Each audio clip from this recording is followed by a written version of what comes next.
Hi, and welcome to The Working Songwriter, the show where today's best songwriters come to talk shop. I'm your host, Joe Pug. Each episode here, we host a distinguished guest, and we ask them to go deep on their inspiration, on their process, on the general ups and downs of making a life in music. So, whether you're a grizzled veteran trying to convince a record label to let you out of a rapacious deal that you signed in 1982, or else a scrappy upstart begging a record label to sign you to a rapacious deal right now, this is your show, because ultimately it is what every writer seeks most, an ironclad excuse to put off actually writing.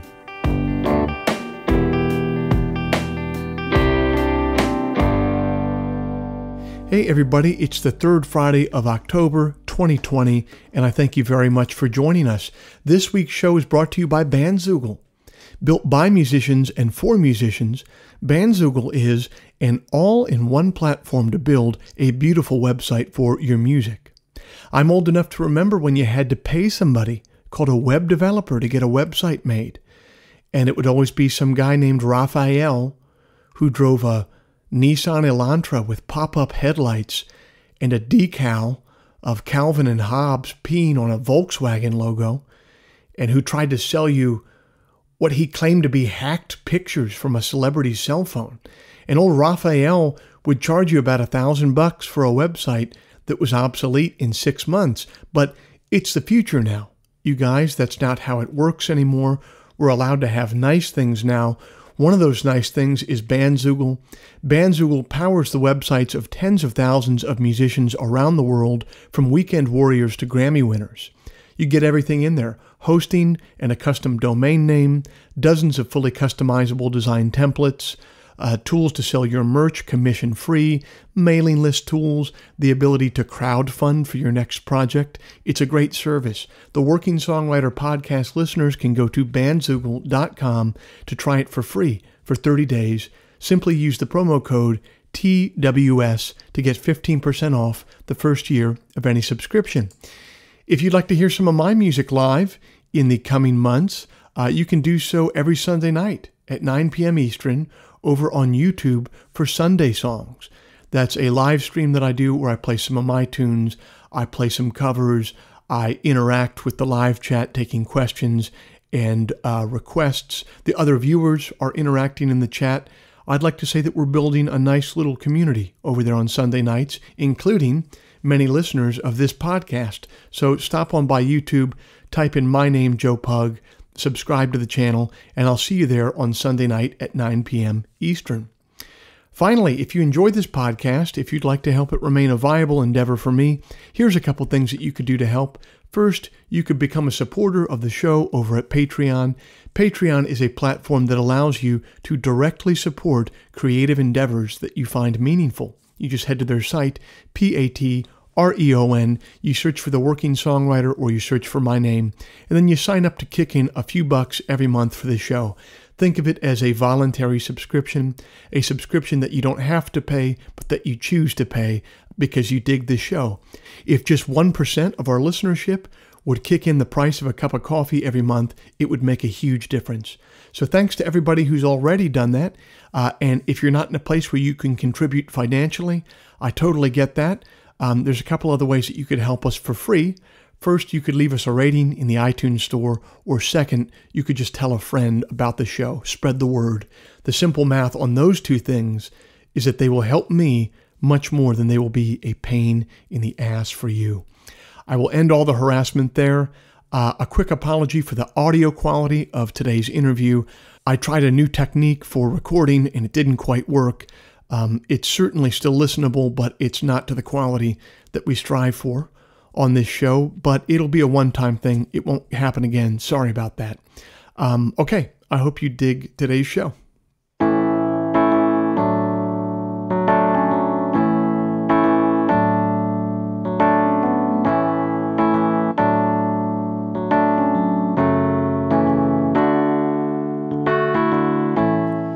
My guest this week hails from Georgia and got her start playing music in the legendary music scene in Athens.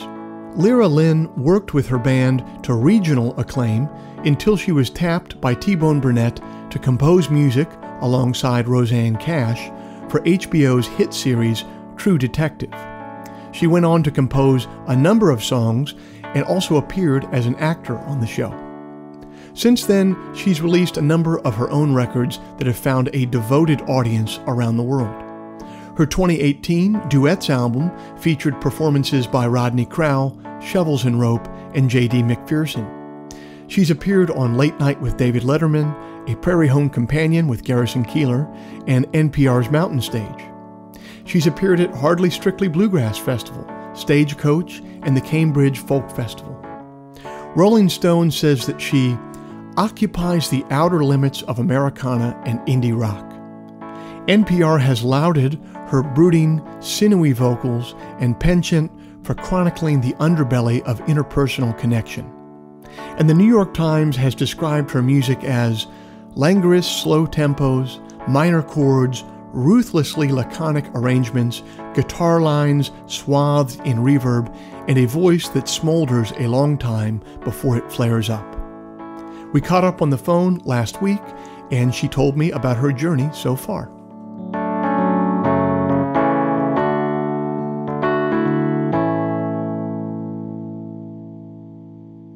Lera Lynn, thanks so much for being a part of the Working Songwriter podcast. You grew up in Georgia. What kind of music was around your household growing up? Well, gosh, so much. My parents both loved traditional country music like Hank Williams and Buck Owens and Patsy Cline, but they also both had a love for classic rock, like Leonard Skinner, 38 Special. My mom loved Michael Jackson and Joni Mitchell and the Beatles, so it's kind of all over the map. Oh, okay. And how much of that spilled down to you, or were you doing your own thing listening-wise?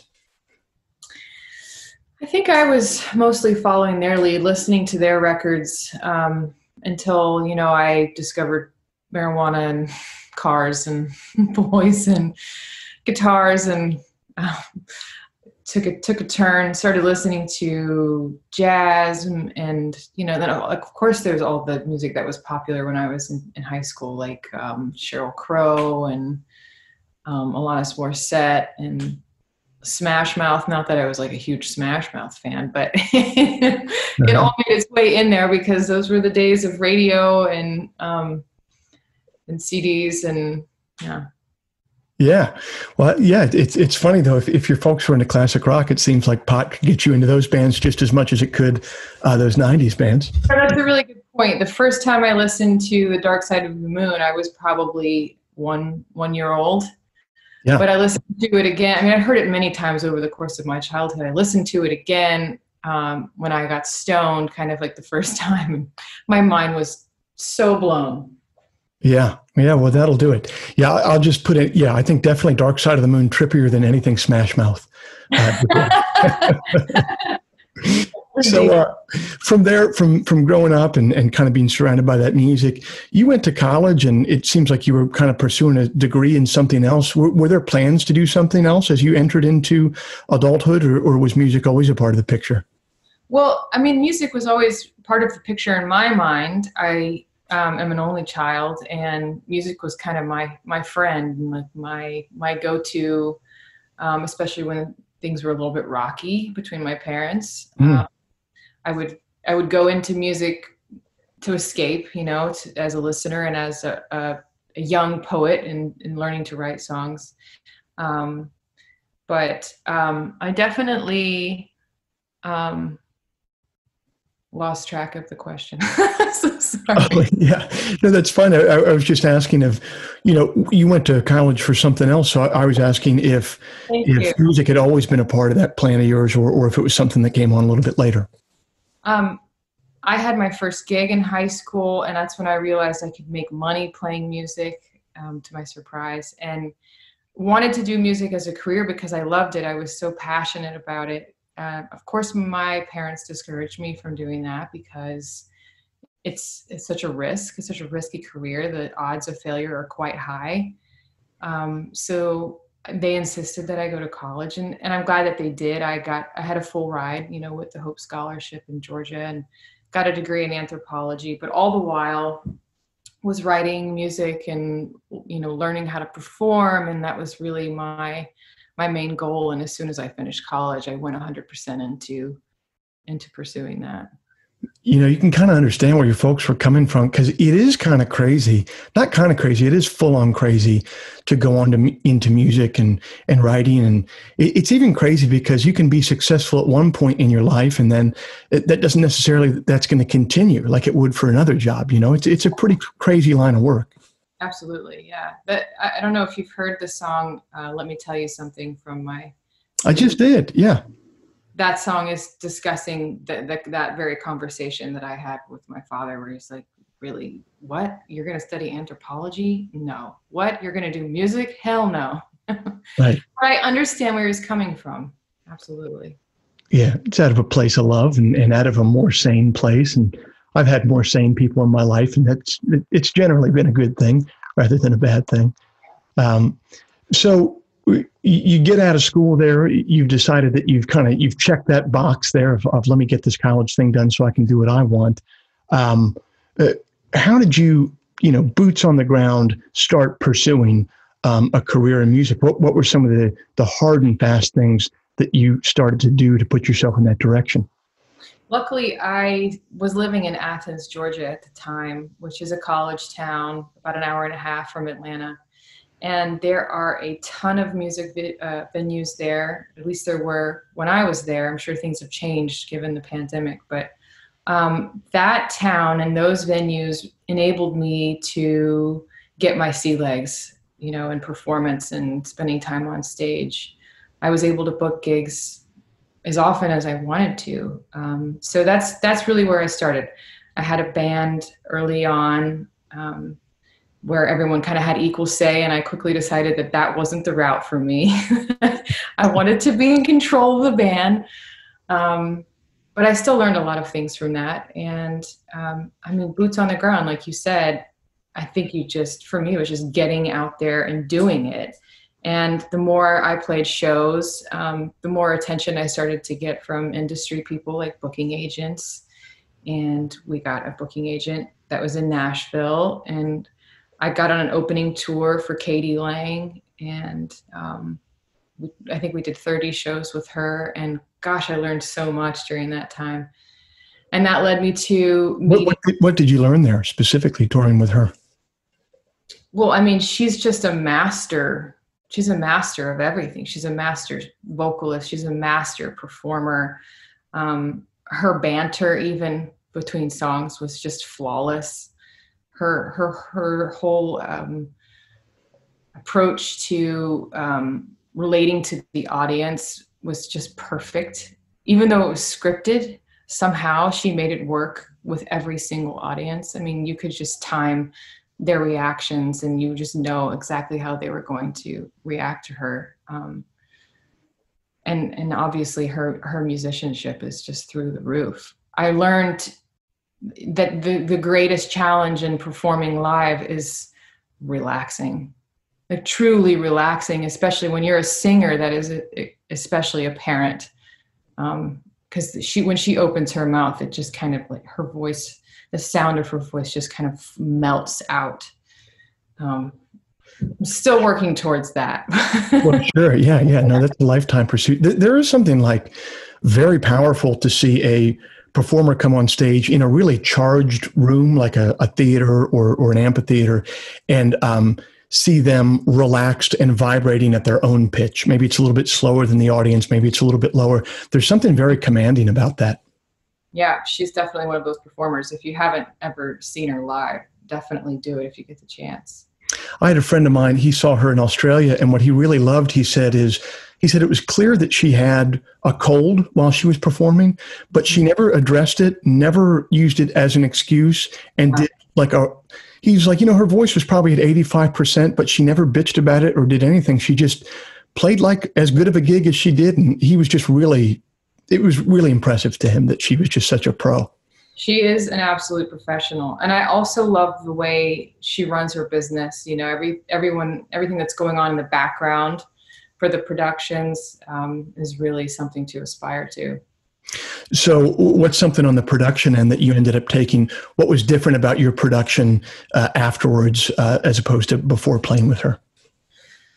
Gosh, well, I've never obviously had the luxury of the type of production, the Sure.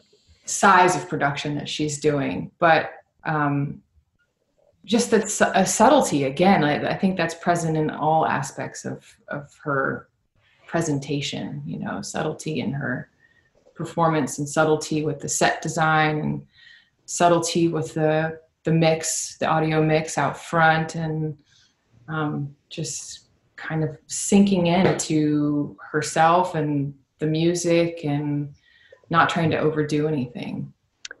That's interesting because you're kind of speaking there to her kind of having a global control over what's going on. And that's exactly what you were talking about, not wanting to be in necessarily a democratic situation with a band, but rather be a band leader and kind of have that global control there. Yeah, absolutely. Okay, right on. So you do that tour with Katie Lang. It seems like your first major breakthrough onto the national scene in a way was when you began composing music for the True Detective series. How did that come together, and what did that process look like for you? My manager at the time, Sherry Sands, had been working with T-Bone during the days of Raising Sand with Alison Krauss and Robert Plant. And she developed a relationship with T-Bone that way. And she had a feeling that we would hit it off creatively. So she was sending my music to him, kind of hounding him with it. Eventually he listened to it and said, "Hey, do you want to get together in Nashville and talk about music?" So of course I jumped at that chance. And at lunch he said, "I'm working on this HBO series called True Detective. Have you heard of it?" I was like, "Yep, love it." He said, "Well, would you be interested in coming to LA and writing some music with me for the show?" And I said, "Hell yes. Where do I sign?" So, you know, I ended up in LA, and we wrote very quickly. I think we did 3 or 4 songs in the first 2 days that I was there, and he presented them to the producer of the show, and they needed an actor to be this kind of druggy bar singer, and T-Bone suggested me. He's like, "Well, she already knows the songs, so she'll know how to play the guitar parts and everything." So, yeah, it was all fast, and such an amazing experience just being on the set and seeing what all goes on in the background of something like that, and seeing the talent coming from the actors in the show and just everyone working on it. Had you done much co-writing before co-writing for this? No, I had not. So what was that transition like? That was really interesting. I might have co-written 3 songs or something in my entire life before with T-Bone. In some cases, he had some lyrics that he was working on, and he had a couple of chords, and you know, he would say, "Here, take these ideas and go and finish them in your hotel room." So that was the beginning of it for me. And then, you know, the next day I would be sitting in his living room with him face to face, and he'd say, "Okay, play what you've done, you know, play what you've written for me," which was really, you know, that was a challenge. Yeah, I was about to say it's probably pretty daunting. Probably the most nervous I've ever been in my life, sitting across from T-Bone playing songs that I've just written for him. Yeah. How do you come up to a daunting challenge like that and not do it in a self-conscious way? How do you get through to obviously the very creative spark that you ended up getting to? I kind of coached myself, like, okay, it's time to just get in there and fucking do your job. This is your job. Show up and do your job. And yeah, I guess it also helps getting to know each other. You know, we had a really great rapport and dynamic, and we had fun, and we had lots of scotch, and Fair enough. Yeah, there's something that sounds good to me about like just the idea of working together and then almost being given an assignment and sent back to a hotel room. Like that to me seems like a dream right there. It's like, all right, well, I can concentrate on on this task, on this assignment here. Right. It's a little easier than just grabbing some idea out of the thin air and trying to make a song out of it. I agree. Having some structure and boundaries, and it has to serve these 3 points and go for it. Yes, it kind of helps you take your eye off of the task at hand so that you can actually finish it. Yeah. That's right on. Now, did I read correctly that you were also working with Roseanne Cash in this process with True Detective, or was that a separate process? No, same project. Yeah. For some of the songs, T-Bone had Roseanne contribute some lyrics. Right on. So were you working with her directly as well? No, it was all done remotely, sadly. Oh, gotcha. What did you learn from, so if he was filtering some of her lyrics to you, what were you learning from the stuff that you were getting from her work? Wow, that you can be so much more verbose than I thought you could be. That people can really latch on to lyrics that are long and poetic. And I've always tried to boil down lyrics and be succinct, but she and I are opposites in that way.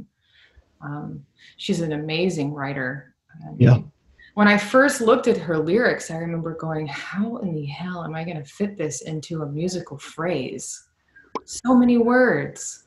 Right. Well, how did you? I don't know. Magic. I just powered through, and with T-Bone's help too. He helped steer. Oh yeah, that's good. Try that. Keep going down that road. What did you think about differently after that process with him about making a record than you did beforehand? What did you come away with? That I should really learn to trust my instincts. He really pushed me in that way, and that I can go deeper into the darkness without fear. That there's an audience for it. What kind of darkness? Those songs are exploring some pretty heavy topics, lovers that have died and things like that. And coming up in music and trying to get people to help me promote my music, I was hearing time and time again, it's just too morose, it's too slow, we don't like, minor keys, try faster tempo. But working with T-Bone was the exact opposite, like how much darker can you make it? That was really refreshing. And to my surprise, there's a huge audience for that. It's really interesting that it's almost like you had to trust that you could leave those breadcrumbs out. You didn't have to lead people to it and that they would still find it. Yeah. What did things start to look like? Was that a breakthrough for you, or was there a break later than that? Like, how did that affect the trajectory of what you were able to do creatively going forward?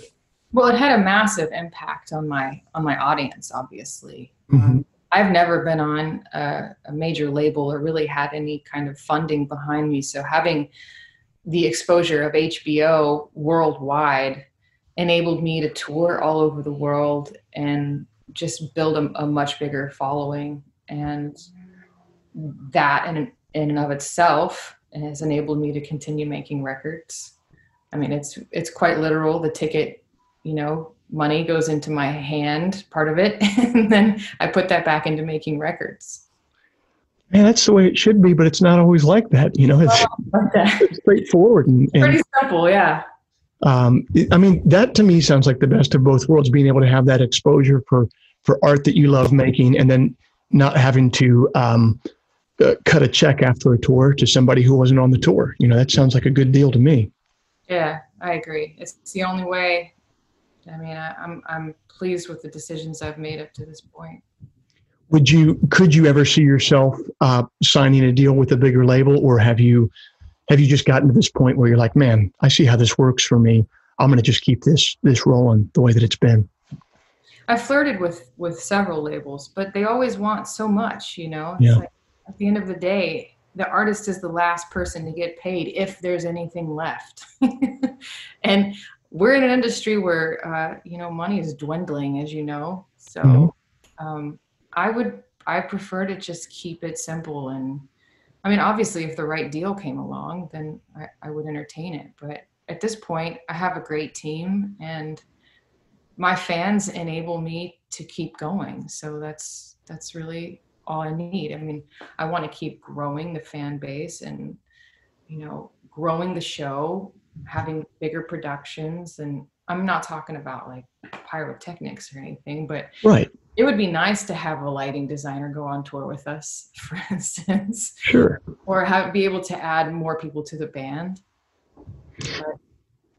But you're just on that trajectory. There's no reason why that's not going to happen on this album cycle when COVID ends or the next one. I just really feel like folks that have built a career for themselves and that they're not beholden to a label, it's like, man, they would have to show up with just a truck full of money up front to make that worth it for someone in your position, That's right.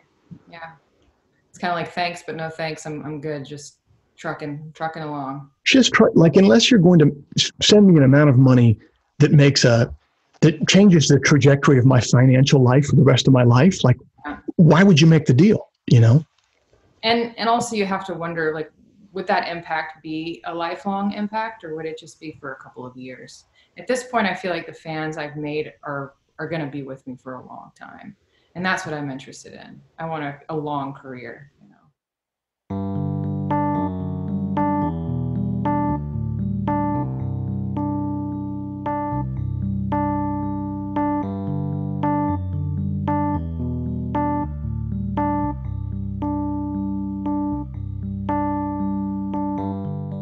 You heard Lera talking about the pushback she got early in her career about the music that she was naturally drawn to writing. It sounds like executives or producers had told her that her style was too slow, too morose, that it would never find an audience. But they were wrong. Her idiosyncratic style has found an audience, and she never would have known that if she hadn't pushed through the outside advice to abandon her own inclinations. I admire her for that because it's a hard thing to do, pushing past the advice of others. I think the reason that it can be hard is because very often an artist doesn't know themselves. They're not sure what their identity is. Identity is a very slippery thing, and you're lucky when you get two hands around it. There's a wonderful poem by Anne Stevenson that speaks to that ambiguity entitled Temporarily in Oxford. Where they will bury me, I don't know. Many places might not be sorry to store me. The Midwest has right of origin. Already it has welcomed my mother to its flat sheets. The English fens that bore me have been close curiously often. It seems I can't get away from dampness and learning. If I stay where I am, I could sleep in this educated earth. But if they are kind, they'll burn me and send me to Vermont. I'd be an education for the trees and would relish, really, flaring into maple each October, my scarlet letter to you. Your stormy north is possible. You will be there, engrossed in its peat. It would be handy not to have to cross the whole Atlantic each time I wanted to lift up the turf and slip in beside you.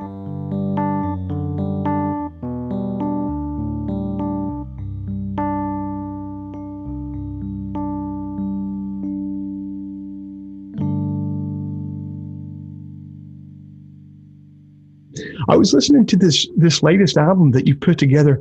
It's awesome, man. And I didn't even realize until after I'd listened to a few of the songs that are out on Spotify that you had produced and played everything yourself.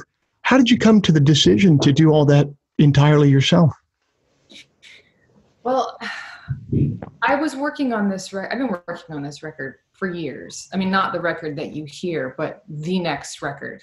Mm-hmm. On for years. And I started with collaborating with various producers and songwriters. And I think I was looking for someone else to show me my identity, my next statement as an artist. Mm-hmm. And we wrote a lot of great songs. We even produced some tracks, but I just would wake up in the middle of the night and feel like, God, that is just not right. So ultimately, I started experimenting in the studio, just out of pure inspiration, imagine that, and had success with a couple of songs and thought, shit, I wonder if I could make an entire record this way. Mm. And I talked to one of the people that I had been co-producing with and considering to produce this next record for me, and explained to him that, I think I'm going to do this on my own. And he was like, I think that's a big mistake. And I was like, well, I'll show you. So that was just further encouragement. And I really was curious to hear what I could actually do without someone in the room saying, no, that's not right. That's not a good idea. Yeah. No, that's not a good song, or no, that doesn't fit with your genre, etc. So it was really liberating, and it sort of took on its own momentum. I still wasn't sure that I could even get it done until it was done. And even then I had a meltdown thinking, like, is this total shit? Is it good? It was quite a journey. It's funny that you put it like that, because sometimes I feel like the reason I've paid producers in the past is for someone to just is to have that shoulder to lean on, to be like, this is good, right? And maybe it wasn't a shoulder to lean on. Sometimes maybe it's kind of a crutch. But the flip side of what you're talking about is, once you've really let it all hang out there in the wind, there is no one but yourself to just say, no, this is definitely good. Yeah, that was maybe one of the biggest challenges of doing the record alone. Just questioning everything. So was there a definitive moment when you knew that you were doing it this way, or you produced a couple tracks, you kind of liked the fruit of what was coming off the trees, and you said, let's go all the way? I think it was a combination of those things. And I was having a conversation with some friends of mine and saying, I've been working on these tracks and, playing everything myself. And they're like, wow, it's so rare that a woman does that. And I was like, gosh, you're right. Yeah. And why is that the case? And then I thought about that conversation I'd had with that producer, and countless conversations I've had over the course of my career with people discouraging me from playing electric guitar, or, playing drums, or trying to learn how to engineer recordings and stuff like that. And just like, you know what? Fuck that. I'm going to do my own record. I want to show other women that if they want to do this, they can do this. I think it's a really important time for women to see other women doing things like this. Yeah, and I think even beyond that, songwriters in general can feel really intimidated, especially by the technical part of it. They tend to think of themselves like, well, I'm just a songwriter. If someone tells me this mix sounds better, they must be a professional. And the older I get, I'm just like, well, if you're hearing something and you're the one that was composing the song, why does your opinion not matter more than the person that technically knows how to use the gear or has done a lot of records, Absolutely. Good point. I mean, I think most people that are in the music engineering side of things will be surprised to learn that I made this record with an M box, an old Pro Tools M box, and a couple of crappy mics and an SM7. And I really had no idea what I was doing when it came to like setting a compressor or a preamp. I just used my ears, and like a big part of the process for me was not getting too wrapped up in, okay, are the mics placed properly over the snare and the tom and stuff like that. And there's bleed, and it's kind of an audio mess in some ways, but I think that can create a really unique sounding record. And the room that I was recording in was like a 20-foot tall bedroom. Mm-hmm. It's extremely reflective. I had, very little control over that. At times I was putting like comforters over the drum kit and getting underneath there and trying to play. Just whatever I could do to make it work. But I think that, like I said, that does create a more unique sounding record. You know who made a record, and I couldn't believe this, that it was talking about using like a similar level of technology. Apparently, all that early Sufjan Stevens stuff he was doing, I think basically with an SM7 and what you're describing there. Yeah. And like I said, I just listened to your stuff on Spotify. I never would have guessed that it was done with that. And it's funny. Like, I think if you're a visual artist, you would never think of using someone else to put it through like their matrix of devices. But for some reason, when you're a musician, you're not to be trusted with that in a way, traditionally. Sure. Yeah. Visual art was actually a part of this record for me too. We were talking about the challenges of not having the crutch or the shoulder of a producer. Mm-hmm.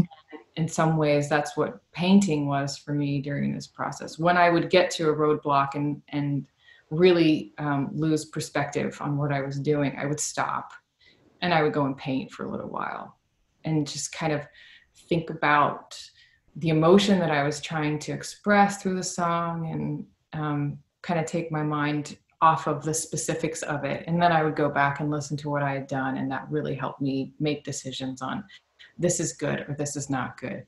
Scrap this or fix that, you know. So it sounds like working on your own, like one of the real advantages was just to have that time to breathe. Because if you're paying $800 a day for a studio and you have people in there that you're paying, you're not going to go into a side room and paint for 3 hours while they're all here. But seriously though, you know what I mean? Yeah, absolutely. That's a huge part of it too. I mean, a large part of the process in songwriting for this record was having the time and the space to experiment. I didn't write the songs out in the living room with the guitar and then go in and have a plan. You know, I would sit down every day at 9 a.m. and just start making noise. And I would just follow where that led me. And I think that was really crucial to this record. It enabled me to write different songs than I would typically write because I wasn't leaning on an acoustic guitar, which can, for me, confine where the harmony and melody go. Yes. The form of the song. You know, I was starting with drum loops and bass lines and things like that to really open it up for myself. So normally I find the question I'm about to ask really annoying, but I think because you produced this album on your own, it would hold a special importance. How did you know when it was finished, if you were just by yourself? You mean a track or the whole album? The whole album, really. I can understand how you come to an end of a track, but you're talking about such a singular process, such a like a laser-like process. I could just see going down that rabbit hole and not find a way to stop going down that rabbit hole. Well, I booked a trip to Hawaii as sort of a celebration for finishing the record. Got it. So I had to get it. I had to make some decisions and get it done before I went. That was my stopping point. Fair enough. Pressure on myself. So, well, but basically, so you gave yourself a parameter beforehand that said, listen, at this point. Yeah. That's the only way I can get anything done. Yes. Otherwise, I'll just tweak and tweak and tweak until no end. We're leaving the rabbit hole to go to Hawaii is what we're doing. Yes, exactly. Or digging the rabbit hole to Hawaii. We're digging the rabbit hole to Hawaii. Fair enough. What do you think that you achieved with this album that would have been impossible with a wider collaboration? You know, the song "Let Me Tell You Something," for instance, that's one that I wrote that started with a Mellotron sample that I manipulated, and then I started adding some rhythm stuff and sort of top-lined that song. I could never have done that, had that much time and freedom and privacy, or I guess just openness to take risks and try singing about something I've never sung about before, writing in a different way and taking on the role of a character as a singer, which is not something I've done a ton of. But with nobody around, I was free to take all those chances. And And the result was one that I liked. So that's one thing. If you had to start another album tomorrow and produce it yourself again, what would you do differently this time in the technical setup about making another album of your own? I think it would help me to have a room that was a little better for recording. Right on. A little less reverberant and reflective. It would help me to have some better gear, better drums. Like I can hear the kick drum pedal, coming through on a lot of the tracks. That kind of stuff bugs me. Maybe no one else will notice it, but there's all kinds of little leaks and things happening here and there that is not at a super pro level. Again, maybe that makes it special, but I think if I could just have a more seamless setup on the technical side, that would be helpful. I had a lot of meltdowns in that arena, in the technical arena. Yeah, just having to YouTube, like, God, how do I make Pro Tools do this or do that? Or this isn't working. How do I fix it? And then that would kind of kill my creative juice, Totally. Although I got to say, I've learned recording in a similar way that you're talking about. Just it's the age of YouTube where it's just like I'm going to work with this software until I can't make it do a thing that I want, and then I'm going to have to learn the skill of describing in a YouTube question what my problem is. Yes, exactly. I'm sure that frustrates engineers. People like me going, I am an engineer. I did my record with YouTube. Right. It takes years and years of learning how to do that. I hope I don't make another record like this again. I hope you do. I think it sounds really good. I hope it sounds like what you're wanting. It's like you were able to really create this very specific emotion, style, for lack of a better word, voice. And so what you'd like to be able to do is transfer that skill that you've taken to maybe a little bit more hi-fi is what you're talking about. But the hi-fi stuff you can learn on YouTube. You can't learn how to make a record that has a vibe on YouTube, True. Yeah. So you're saying my record has a vibe? Yeah, I'm an A&R guy from 1993.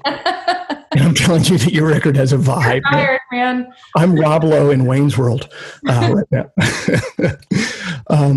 Well, right on. Well, do you have a taste now to, it sounds like you're a little bit scarred from getting all this stuff together, but I have a feeling that'll last only temporarily. Do you have a taste to produce any other people's work now, or is it mainly just the idea of getting your own work onto tape? No, I enjoy producing very much, and I have dabbled in that for other artists as well. And I hope to do it more and more. I don't know why. I love it so much. I like being the overseer. It's just my personality type. For me, it's easy to say, this is a weakness. This is a weakness. Let's fix it this way. Gotcha. For me, but it's easier than trying to write songs. Not that I'm going to stop writing songs or making my own music. There's something about producing and sort of helping shape something that's already there that's really satisfying to me. Gotcha. Well, you'll know that you've reached full circle 20 years from now when the artist that you're producing says, I'm going to do this on my own. And you say to them, I think you're making a huge mistake. Hopefully I won't say that. No, I'm sure you won't. I'm Breaking Bad here. Well, thanks so much for taking the time with our podcast. When are you going to get a chance to, are you making plans to tour this thing, or is it same with everyone else in Corona land, just waiting to figure out when it opens back up? We keep making and breaking plans, like everyone. We're hoping to start in the spring. We were hoping to start this winter, but sure, not possible. So we'll see what happens. How are you? Well, I guess before I let you go here, how are you going to put together a band and MD a band that sounds like this record that you made yourself? That's a great question. We did make some videos, live performance videos, just before the pandemic hit.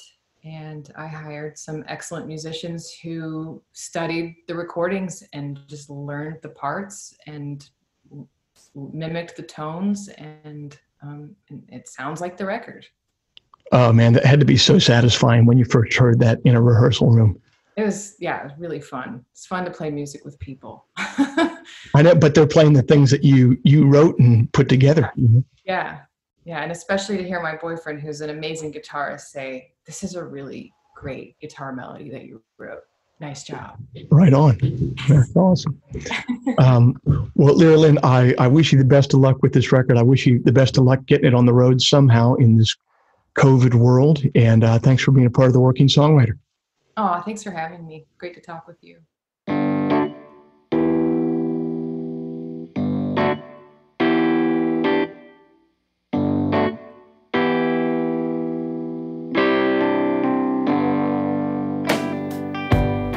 This week's show is brought to you by Bandzoogle.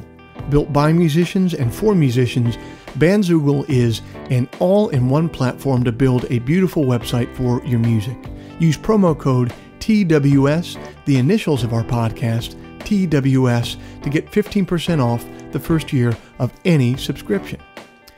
Lera Lynn's forthcoming album is entitled On My Own, available everywhere music is sold or streamed on October 23rd. If before we meet again, you sit down to write, please remember, an expensive drug habit is not a song, a compelling Instagram account is not a song, and most importantly, reverb is not a song.